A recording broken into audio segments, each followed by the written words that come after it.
Hello, I'm Dr. Andrew Chappell, and today I'm going to speak to you about contest prep, expectations, and the struggles that people come up against while they're taking part in a bodybuilding contest prep. Now, this is a thing which people often struggle with. It's understanding the expectations and what's required of them when they're getting ready for a competition.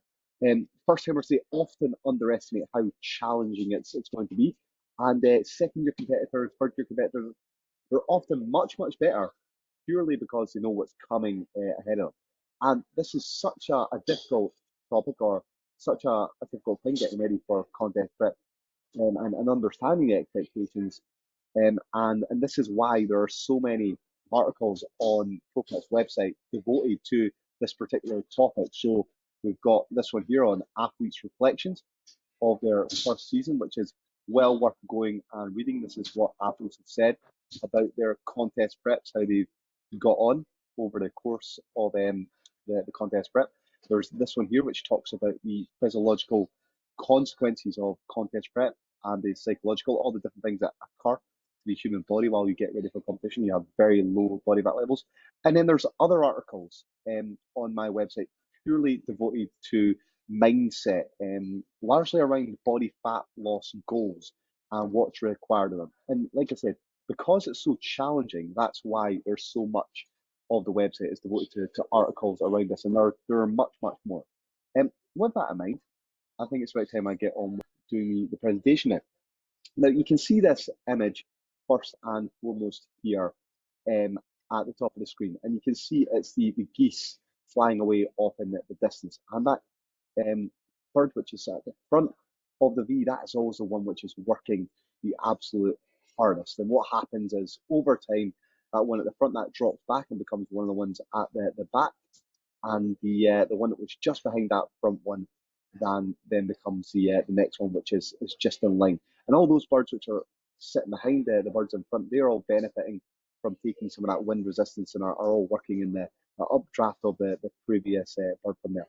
And the point of this is that prep is a journey, and it's going to be really hard um, throughout the prep contest process.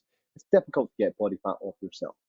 Um, and it takes a team of people around you to help do some of the heavy lifting for you sometimes, particularly emotionally, throughout the process. So it's a real team thing getting ready for a competition with that.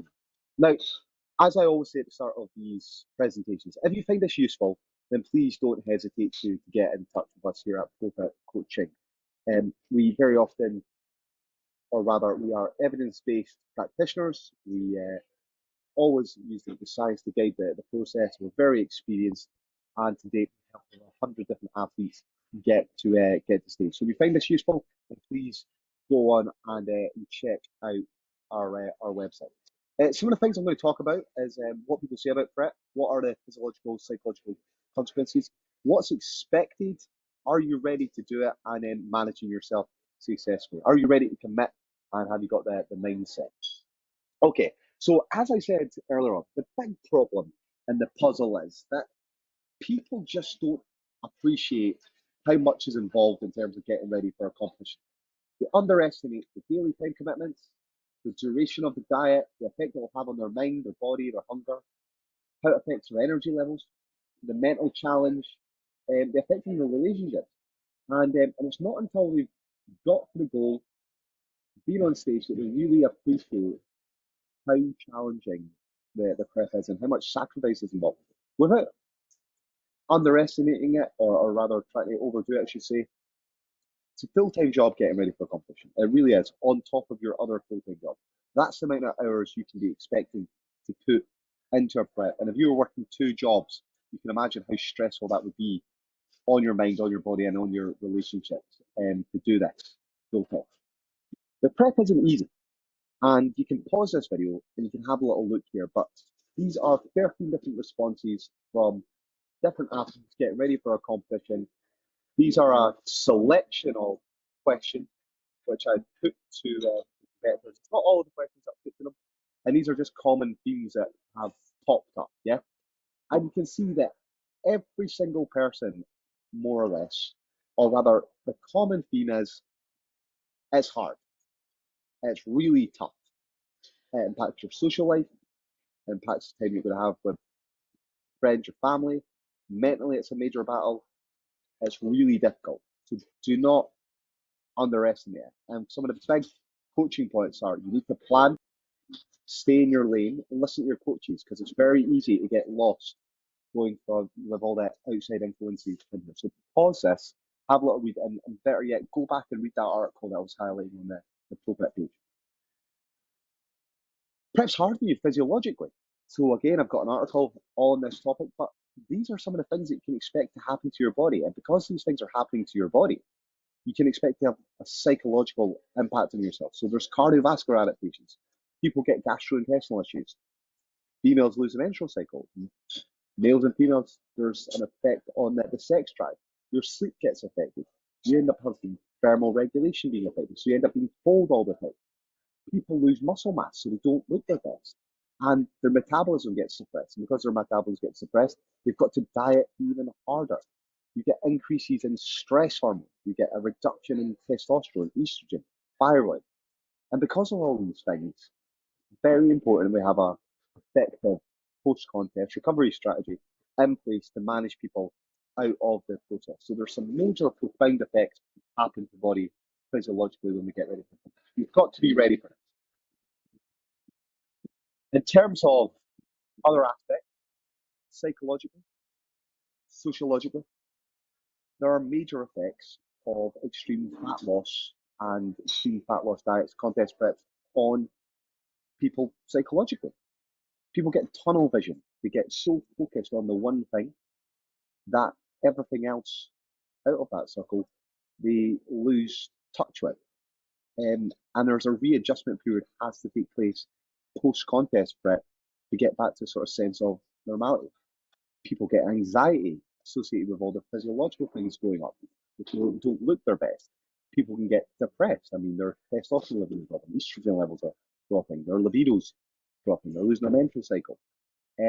People can end up with disordered eating patterns. Very easy if you're following the same diet for 12 weeks to 24 weeks eating the same thing consistently day in, day out. To fall into traps like that, patterns like that. People lose perspective of how they're looking. And then sociologically, people, because they're spending so much time getting ready for competition, again, think of it, 2 full-time jobs, they just lose connections. They miss out on things. They can struggle to get downtime. They lose their hobbies and they can end up socially isolating themselves during prep. So all of these things can happen during a contest prep. From now, prep is tough, and genuinely, if you've never done this before, lost a lot of body fat, got down to your lowest body fat levels, it'll be probably one of the hardest things you've ever done. It literally can be life changing because you're adopting a completely new lifestyle. And anything less than 100% commitment, and you can expect not to do well at one of these events. But people have got different motivations for doing these competitions. Of course, there are internal factors, external factors, but you need to have a strong internal drive to do this stuff. You need to have your strong why, otherwise you'll just not do it. You'll just not work the two jobs getting ready for a competition prep. Yeah? That probably also says, sorry, the type of competitor you are also probably says about a lot about how much you're prepared to put to this.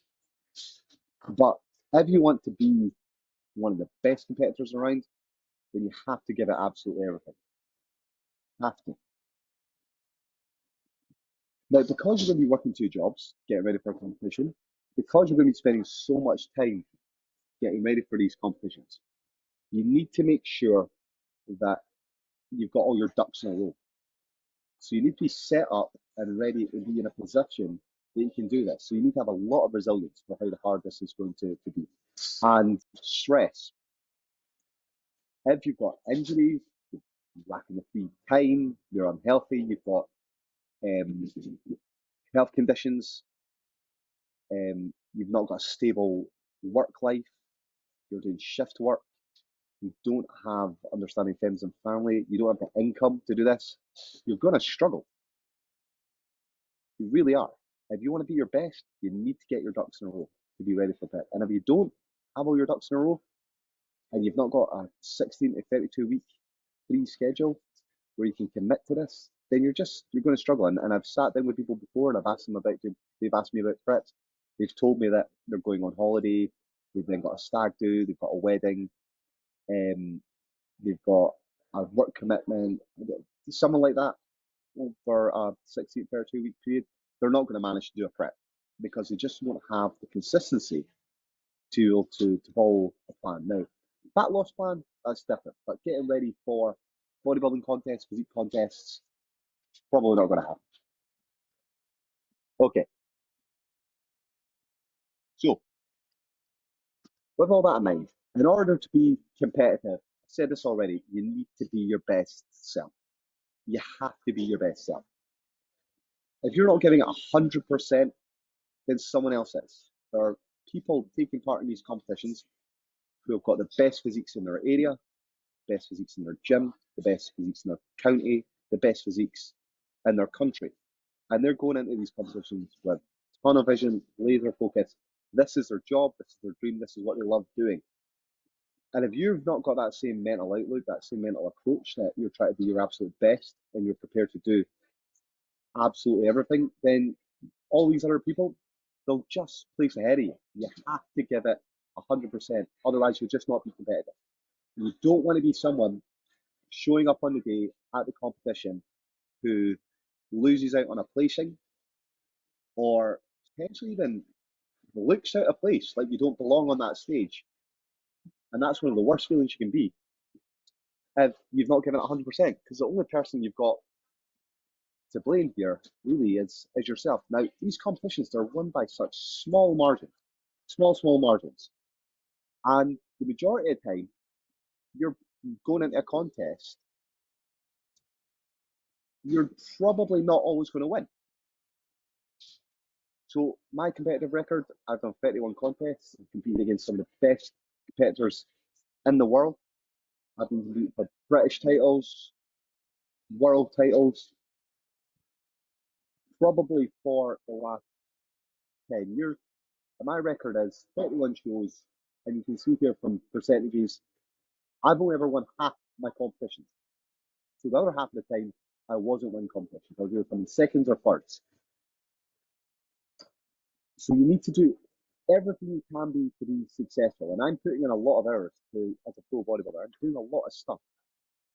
And even I'm struggling to win all of the time as well. Competitions come down to such small margins. It's about who poses the best, who's the most conditioned, who was slightly bigger, who had the better tan. These things all matter. So you have to put the work into these things. And you can control all these things. You can get great at posing. You can have excellent conditions. You can develop mental toughness and resilience. You can be well prepared, well organized for all scenarios. You can schedule things to fit everything in. You can be consistent and get every training session, every meal in, every cardio session. If you do all those things, then you can be a very, very good competitor. It's that classic expression of hard work beating talent, yeah? If talent doesn't work hard. And like I said before, you don't want to be that guy or that girl on stage who just goes up there and just does not look like they belong. Who's out of shape, who's not conditioned, doesn't belong up there. So you don't want to be there. You also don't want to be that person that misses out just because they weren't conditioned enough and you've just blew your diet, yeah? Things you can't control, look, you can't control your genetics, how round your muscles are, your insertions, if you've got a perfect skeleton, what anybody else looks like, but you can control yourself. So you've got agency over those things. So those are the things you really need to focus on the most. And look, it takes time. It takes time to be a good competitor. To see this radar plot here that I've given you. So year one, year two, year three. Developing all the different aspects of what it takes to be a great athlete. You don't have it in year one, but you learn over time. So you should be hard on yourself, but equally speaking, when it comes to prep, you still need to have extremely 100% adherence, yeah, and you'll get better at those other things over time. Now, losing body fat, getting in shape, it's all about consistency. It's all about consistency, and you can see this fire analogy. I heard Chris Aceto talk about this years ago, and he's so true with this. Losing body fat is hard, and losing body fat is all about working out the calorie deficit for the individual. It's about balancing their activity with the calories that they eat. And everyone's got a different point at which they'll start losing body fat versus a certain calorie deficit. But once you crack that calorie deficit and you work out what that is, it's like a fire. And it'll just keep on burning. And it'll keep going and it'll keep going and you'll keep coming up body fat. If you're eating your calories all over the place, you're missing sessions, then losing body fat after that, it's just a case of really dumb luck if you're getting in shape. And working with a coach, I mean, they're guessing. It's guesswork as to what they're doing in terms of calories. And that's not a good place they want to be in because they can't predict if you're going to lose weight from one week to the next week. So it's absolutely vital that you follow the plan consistently. In terms of expectations, okay? So it's about hitting consistent fat loss milestones. So it'll be about, are your measurements coming down? Are you looking leaner in your pictures? Is your body weight changing? Are your skin folds changing? And look, genetics and lifestyle matter. If you've got kids, shift work, what your occupation is. All these things impact your ability to hit these targets. But you should have all your ducks in a row. And if you're not ready to do a prep, then you shouldn't be embarking on it. And here's the other thing as well. Although people can sympathize with how difficult you've had it, or the lifestyle that you're following, or even the place that you started at and your journey that you've been on. And those are all great things. But at the end of the day, when you go into competitions, they are competitions. And all the judges are looking at is what you looked like when you brought it to the stage, yeah? So your coach is expecting you to adhere to your plan 100% without expectations. Without exception. You follow that plan 100%, regardless of your lifestyle. And cheating, it's not an option. If you cheat, that's an opportunity you've missed not to improve. So in terms of food, this is where people struggle. Training they can usually do. Alcohol is out. In the season, you're not drinking, yeah? Nights out are fine, but look, you're not going to be drinking when those nights out. You're having soft drinks, diet soft drinks. You're having soda waters and lime. You're not eating food. You're not having snacks. You're not having nibbles. You're not having anything. You're not eating anything. It's not on your plan. If you think about the analogy of 80-20, so 80% of the time you need to be on the plan in the off season, that's absolutely fine. You'll get away with that. But when it comes to prep, it's 100%. Yeah, you're not having junk food, you're not having snacks. Cheat meals, that's when your coach says. Otherwise, they're not in your plan. If you're going somewhere, you need to take your food. If you're staying overnight, you get a kitchenette and you make your food. If you can't get out of an event and there's going to be food at an event and you can't bring your foods, then you're eating a salad and you're under eating. You're not overeating calories. If you're going on a holiday, you shouldn't really be going on a holiday. If you're going away on a break, you need to take your food with you. You need to make all your food. You need to stick to the plan 100%. You don't deviate. You don't substitute. You stick to your plan. You don't compensate as well. If you're going to be doing a lot of activity like painting your house, if you're going to be going on a long run or going for a bike ride, you stick to your plan. Doesn't matter. You eat the calories 100%. With the exercise, exactly the same thing. Rain, shine, your car breaks down, you've got to work late, it doesn't matter. You have to get the cardio in, you have to get the training in, you have to get the posing in. If you're injured, you've got to work around it. Trained 2021 season, sorry, 22 season. I remember I trained the 2012 season as well with a slipped disc. I wanted to compete, I just had to work around it. Wasn't a good idea, mind you. Shouldn't have probably done it, but I did it anyway. I just worked and worked around it. If you're unwell, you've got to hit the gym. Doesn't matter. You've got to go to the gym. If you're in your bed and you're dying, that's a different story. But if you've just got a cold, then you're training. Menstrual cycle. If you're on your period, then you're training. I'm sorry, but you've just got to go. And if you're away for business or you're on a holiday, then you train while you go away. The training is important. It's about calorie burning. It's also about muscle preservation because you lose muscle when diet. So we can't afford to miss sessions. So what happens if you don't stick to the plan? Well, it's really simple. You just don't get a result. You don't reach your potential. And the main reason people don't lose the body fat is just simply because they're not in a calorie deficit. They're overeating. They're not accounting for all the sauces. They're not accounting for little snacks and rice cakes they're having here and there, extra scoops of peanut butter. They're weighing things out on their scales, and instead of 100 grams, they're having 105 or 110, and they're doing that consistently over the course of all their meals. If you're just slacking on your cardio and your daily activity, e.g., you're not doing it all, or you're going through the motions, you're just pedaling without really any intensity, you just not lose fat. If you act like a zombie and you're just tired and you're lying about all the time, you just not lose fat. You're dropping your activity levels. Your non-exercise associated thermogenesis drops. So you need to move around. You can't go through your motions from here. Consistency is what gives you the result. Inconsistency ruins fat loss.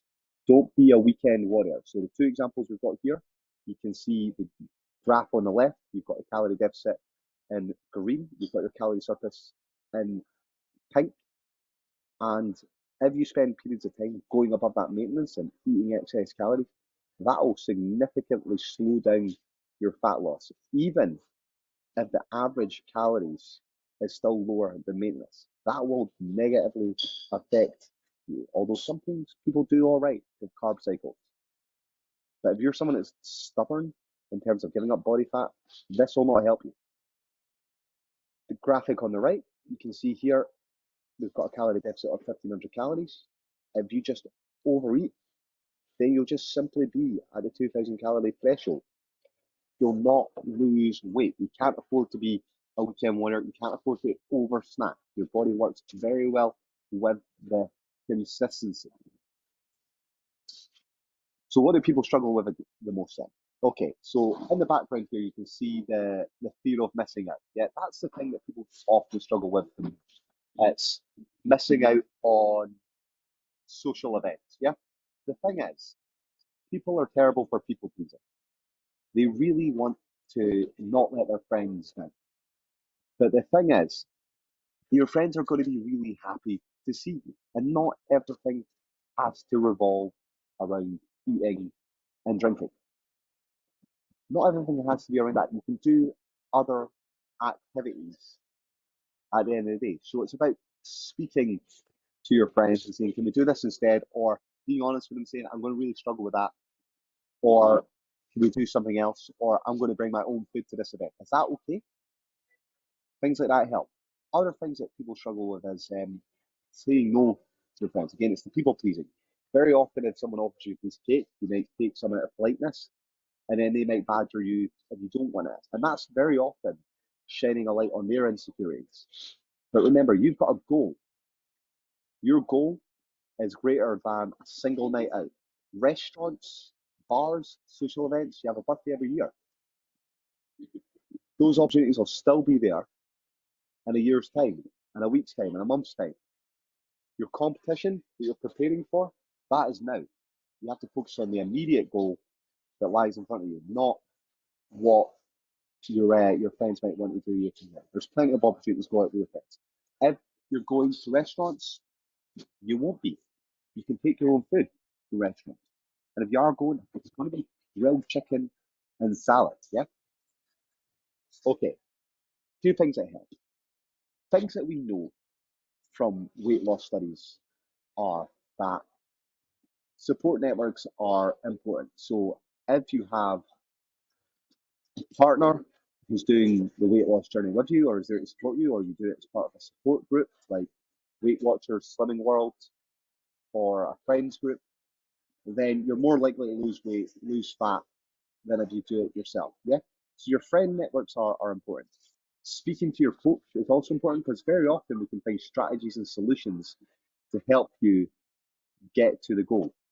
Very often there's different things that you can do, lots and lots of different things that you can do, and just talking to your coach can make all the difference about things logically, about alternatives for things that you can do. So lean on your support network, talk to your friends, talk to your coaches, and be rational about things. Try not to be emotional. Okay, with all that in mind, the questions that you've got to ask yourself are you ready to prep? Do you know what's involved in prepping? Have you thought about it from here? And do you need to up your game? Are you ready to follow things 100%? Or do you need to adjust your own expectations about what you expect to get out of prep in terms of winning, being on stage, competing?